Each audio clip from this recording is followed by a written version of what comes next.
Hello, my sweet little AfterBuzz babies. It's your host, Lauren LaGrasso, here at the Good Place After Show. And boy, was it good. I think it was the best one of the season. We're going to get to that and a lot more, including Eleanor the Architect, Someone You Hate in Heaven, and Please Don't Erase Our Love. Stay tuned. You don't want to miss this. You're tuned in to AfterBuzz TV, the ESPN of TV talk. Now, let the buzz begin.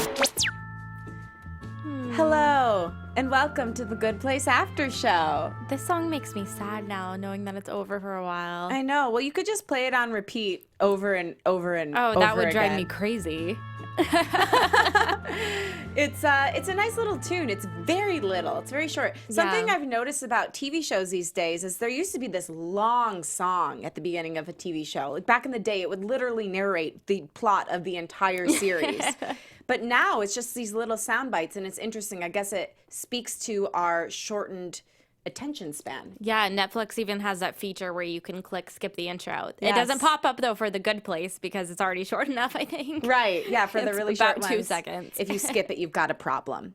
And by the way, my name is Lauren LaGrasso, and I'm here with the Collegiate Wonder. Hey, guys, what's up? I'm Megan Lynn. And we're here to talk to you about all that Good Place goodness. Megan, what was your overarching thought about tonight's episode? I thought it was really sweet, and we got to see a lot more touching moments with the characters, particularly out of Eleanor and Chidi and Janet. Really, really put me in my feels, this one. Aww. Yeah, me too. I think that this was the best one of the season, for sure. Maybe one of the best written episodes of the whole series, in my opinion, because it encapsulated everything. I was laughing hysterically at points. I was crying, not hysterically, but crying a good amount. I was at absolutely points. tearing up. Yeah. It had all of the elements that a beautiful Michael Schur show has, which is great humor and also really deep, rich, emotional moments. So before we get to the deep, rich, emotional moments and the great humor, my dear friend has a little something she'd like to say to you. Yes, guys, before we move on to our next topic, we just wanted to say thank you for making us the ESPN of TV talk. For us to continue to grow, we could use your help. If you're on YouTube right now, hit that thumbs up button and subscribe. And if you're on iTunes, please give us a 5-star rating or join us in the live chat right now on YouTube and let us know what you think. If you're watching live, let us know your theories. We'd love to hear them. No matter where you are, leave us a comment so you can get involved in the conversation. Being a part of AfterBuzz TV, I know, has meant so much to all of us, so much to me, and we truly appreciate your support in doing what we love. Don't forget to tell all your friends and keep enjoying our shows. Please do. I prithee do. Yes. I enjoy the shows. What's your favorite AfterBuzz show? Oh my gosh, I love talking The Good Place. I really love talking shows that have a lot of deeper elements. I think with The Good Place, there's a lot of theories and philosophy, so it's really interesting in seeing how it's a really good show to see how human nature is and the human condition. Yeah, that's what I love about it. It's got so many moments where you can pluck like one statement that they say in there and then say, that is true about life. How does that affect my life? Because the best shows and the best creative projects in general make us think and see ourselves in them and hopefully make us a little bit better. Absolutely. Yay. It definitely makes me question whether or not I am actually good enough for The Good Place. Well, as of now, no one is, so I Yeah. wouldn't feel too bad about that. I think it's just such an interesting and unique take on the afterlife. I never would have thought, because obviously we've all thought of it in the classical way. We've thought about reincarnation, but to think of it as a point system is so interesting. It's wild. Yeah. I love, I don't know if you've ever looked at the Twitter feed, Good Place Out of Context. It's so funny. No, I haven't. They I need just to check that they out. post screen grabs of The Good Place with the caption on what they're saying below.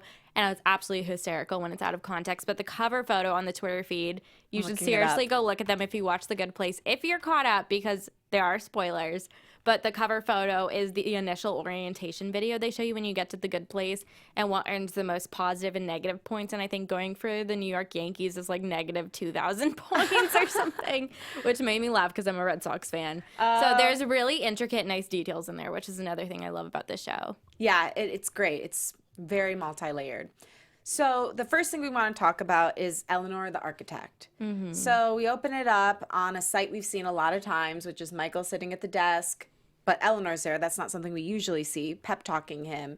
And basically, he has a complete meltdown / panic attack and decides he can't do it. So she steps in and pretends to be the architect for this new guy, John. Mm-hmm.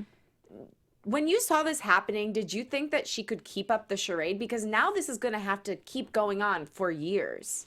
I thought it was interesting. She talked about how long she's been trying to be a good person, and she forgot, oh, I'm a fantastic liar. So I feel like as long as Michael is staying behind the scenes and guiding her and really doing the heavy lifting, and she's just the face of the operation, it'll work out. I hope so. I'm more concerned about Chidi than I am with them. Right, which we will get to. That's a whole well of issues. Mm-hmm. But the Good Place speak, okay, what I'm talking about is when she opens up the book, his file, John's file, and sees these weird little letters. Mm-hmm. What do you think that is? And do you think we'll get more information on it? I don't know. I'm assuming, I think they're trying to mimic like Chinese or Arabic figures, maybe a combination of the both, and maybe because Eleanor isn't an architect, she can't translate it. And you know how we saw in the beginning of the first season, I was thinking back that Eleanor could understand everything Chidi was saying, but he was like, no, I'm speaking French. It's just automatically translating it, so whatever you hear is the language you speak in. So maybe that's the way it works for everyone, and maybe that's just some sort of translating system that architects understand, but she can't. Huh. I wonder why she wouldn't be able to understand it, though. I guess maybe because it's for a higher being. Yeah, or maybe it's classified information and it's kind of like writing in invisible ink or something. It's a hidden code that she just wouldn't get. But hopefully Janet will help her out with it because, you know, she knows everything. Fingers crossed. Yeah. So basically this breaks down. It leads to us finding out that there is a person there, John, who has been acclimated to the system, and Eleanor and Michael are showing him around. And we find out that he knows Tahani. Mm-hmm. And this brings up such an interesting idea. I've heard people talk about it before, but I wonder how you would feel if you got to heaven. And I don't feel that you're kind of the kind of person that hates people, but what if you got to heaven and there was somebody there that you had weird feelings toward? How would you react? Man, I don't know. I mean, I definitely try my best to not be judgmental, and I know, you know, God doesn't want us to judge other people, so I would be trying my best to do that, but at the same time I'd be thinking, how can this person possibly be here? And the way he speaks, I feel like he's Twitter as a person. He's like celebrity gossip Twitter as a human being. Yeah, well, that was basically his job. Mm-hmm. That's such an interesting idea because I don't feel I hate anyone, but there are people who I definitely not want to spend my time with. Mm-hmm. There are people who have maybe wronged me, who I have forgiven, but I wouldn't ever want to interact with them in a close manner again. And if you live in the same neighborhood and everything is basically walking distance, you're going to have to interact. Yeah, you can be the best person there is, but ultimately there are still always going to be people that you just don't click with, and that's okay. But I don't see how that could work in the Good Place when it's supposed to be an eternity of happiness. Right. But for him, for John, maybe this is where he can be his happiest because he can still make fun of Tahani.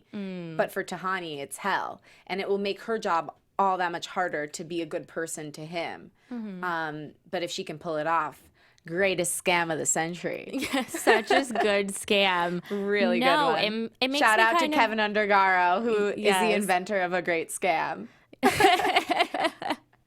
No, it makes me really see how much she's grown too, because she was asking Janet about the best way to insult him. Mm-hmm. And when she heard it out loud, she almost did it, but then she caught herself. She said, this is exactly what the bad place wants me to do. And she was right. Right. So I think it's going to be a lot of biting her tongue, and it's going to be a test of patience for her.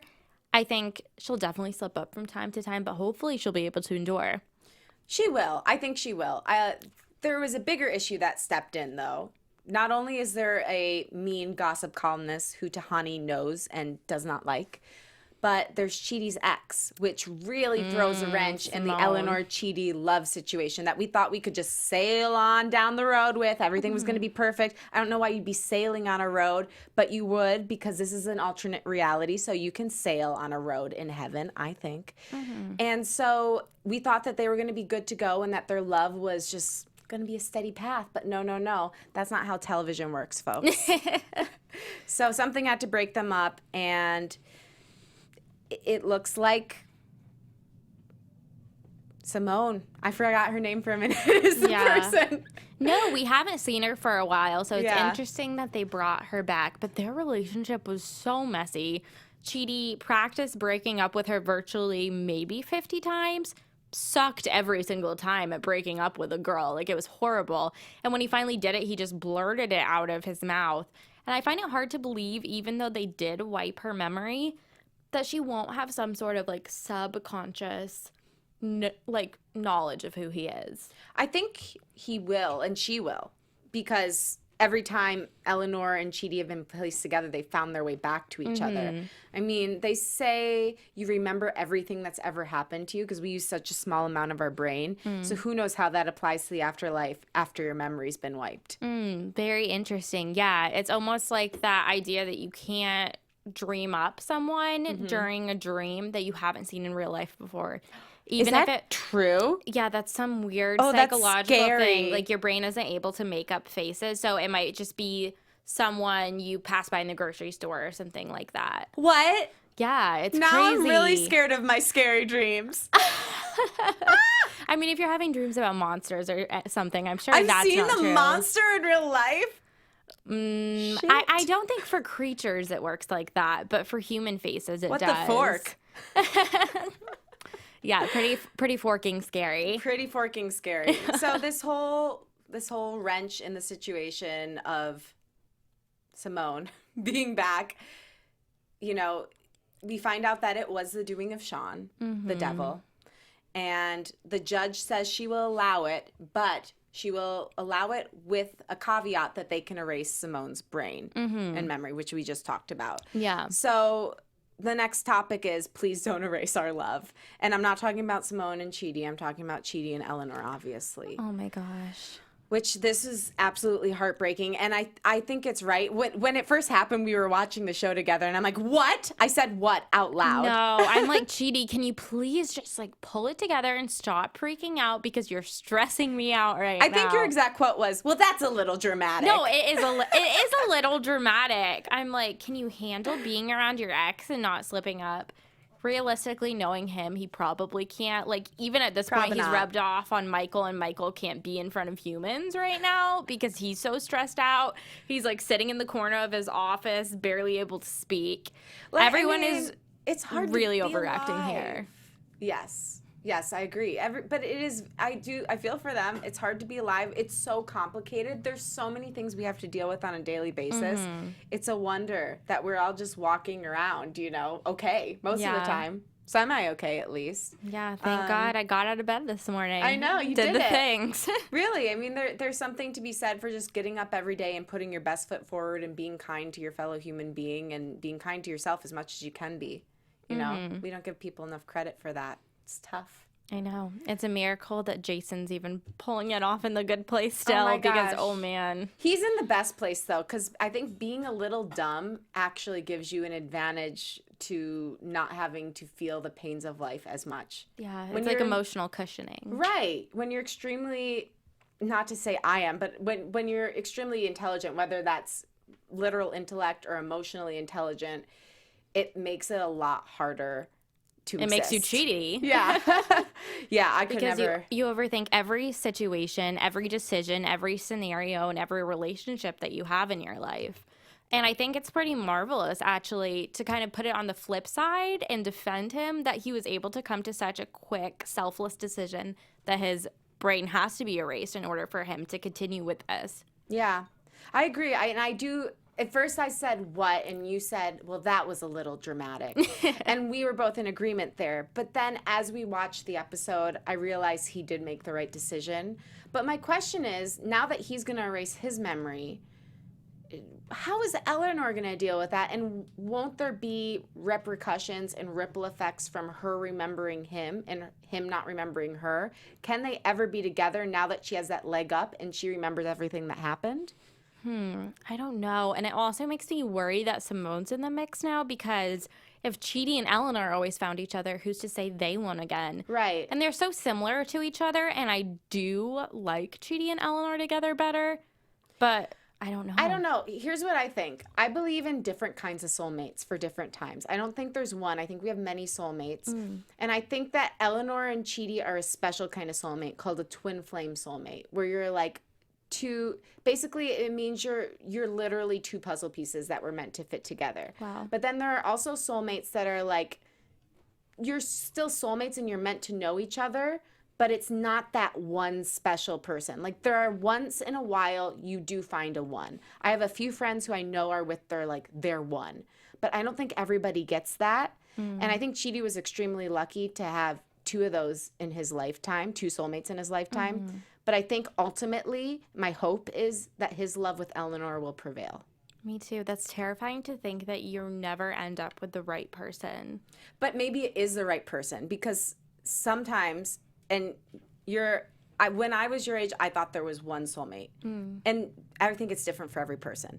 But I think that sometimes your deepest connection isn't who you're meant to be with because it's too intense. And that you can't really be partners with each other because the love is just it's so much to handle that you can't focus on anything else. Interesting. But I don't think that's the case with Eleanor and Chidi. But I do No, think it's I sometimes don't. the case. I don't know about that because I don't want to accept the fact that the person you're most like passionately in love with and just so in sync with isn't the right one. For me, I see that so much in Eleanor and Chidi, and I want them to be together because of that. But I do believe that there's different kinds of soulmates and that there's like friend soulmates Definitely. that you just really connect and vibe with. And I feel like that could be him and Simone in a non-romantic way. And I'd like to see that play out because they understand the same sort of things. And I think maybe she's a little bit more rational in the philosophical process because she comes from a scientific background. So I think they could complement each other well in that aspect and work together. Maybe she'll become like a new member of the friend group, the Soul Squad. Who knows? That could be a thought, but I'm really just worried that she's going to get in the way of Eleanor and Chidi. I think she will, and I think that buys us a couple more seasons. So if that's the case, I guess I'm fine with it. But it's still very hard, and that slideshow at the end almost killed me. Can we talk about that for a minute? It Yes. broke my heart. Let's talk. How are you feeling? How are you recovering from the slideshow?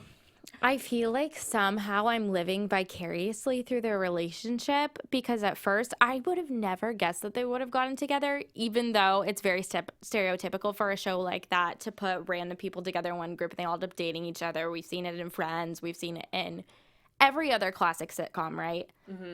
But these two, I just really didn't see it coming. And now that I see how well they complement each other and balance each other out, it's like, isn't that goals? Isn't that what we all want? It is, and I think it's just so heartbreaking because they keep almost making it work, and then they're pushed apart. And the scene at the end, when she has to welcome him in, how did she keep it together during that? That shows how much she's grown as a person. That's so hard. Yeah, to be with the person you love more than anything. I feel like that's similar to when you hear those stories in the news about a married couple who's been together forever and one of them gets in a car accident and they have amnesia after and they don't even remember that person. Heartbreaking. Or when you're a lot of elderly people, you know, one person gets dementia and the other one doesn't have it. And yeah, it's heartbreaking to know that the person you love doesn't feel that way toward you, or I can't even imagine what it feels like to know the person you love doesn't remember you. And I do believe that love is stronger than hate, stronger than anything else, and I would like to see it prevail. But at the same time, I feel like they've already gone through so many challenges as a couple with each other that no one should have to deal with the amount of times they've been separated and put back together. And they've both grown so much through that. Like, Eleanor is actually capable of loving another human now and accepting love and doesn't get entirely grossed and weirded out by it. To see, And Chidi can make quick decisions because of his love too. no, absolutely. To see all of that growth and see that taken away. I don't want Chidi to like short circuit and go back to the way he used to be. Right. I don't think he will. And I heard this great quote once, and I don't know how it would apply to this situation since everybody's dead, and I don't know that we've seen a God figure, but it was this: no love is ever lost. It is written in the heart of God. So even if you love someone and it quote unquote went to waste, it never really went to waste because God remembers how you love them, and it's remembered for all of eternity. That's so beautiful. And That, it's true. that kind of reminds me of the concept of how matter can't be created or destroyed like it always is. What if love just always is? I think that's true. And I think especially with these two. I don't think it's a thing that you can regret loving someone else either. Because even if it was the wrong person, you still put love into the world. And especially in this good place that is also like the bad place to put love in there. Hopefully that'll create some better humans because they really need to pass this experiment this time. Michael's rebooted this neighborhood how many thousands of times now? I don't even know. I think we all lost track. I think Michael did. Yeah. Michael's pulling a Chidi right now. He's short-circuited for sure. So the ending part was so great where Eleanor and Janet were talking and Eleanor asks her why. I mean, what does this all mean? What is the meaning of life? What's it all for? And Janet basically says, well, that's something I can't tell you, but life is hard and it seems like pandemonium. But when you do find meaning and when you do find an answer, doesn't it make it all that much more beautiful and great because you know the pain and the pandemonium and the craziness of life, those beautiful moments that make sense make it all worth it. All the crap in between is worth it because of those beautiful moments. And what a great way to end this season, to go out on that kind of a message. Yeah, she also talked about how you wouldn't want it to be all laid out and calculated because then that's not real or genuine or authentic. And I thought that was a really sweet moment. But at the same time, I'd like to think that once you're finally in the afterlife, at least then it's like figured out and peaceful. And it's not the same chaos we've experienced on Earth. I feel like that's true because no matter what you believe, I mean, at some point a soul's got to rest. You know, even if you believe in reincarnation, you got to rest before you come back. So, and I guess, I mean, even if you're in hell, there's probably a plan for you. I mean, there's a plan in hell. Yeah, I don't even want to think about that. So before we wrap it up, is there anything else you want to say about this episode that you're feeling?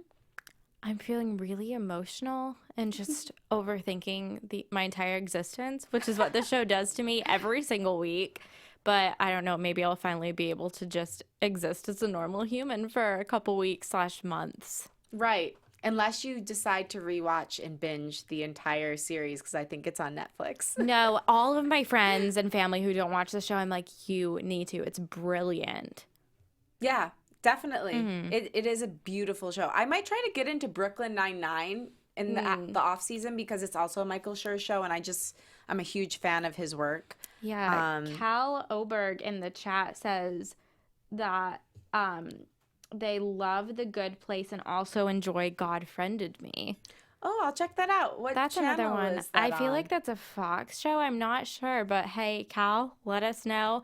Maybe we should start covering that one as well. That would be great. Keep along with the spiritual questioning theme. Have you heard the premise for that show? No. It's about God actually friending this kid on cool. Facebook.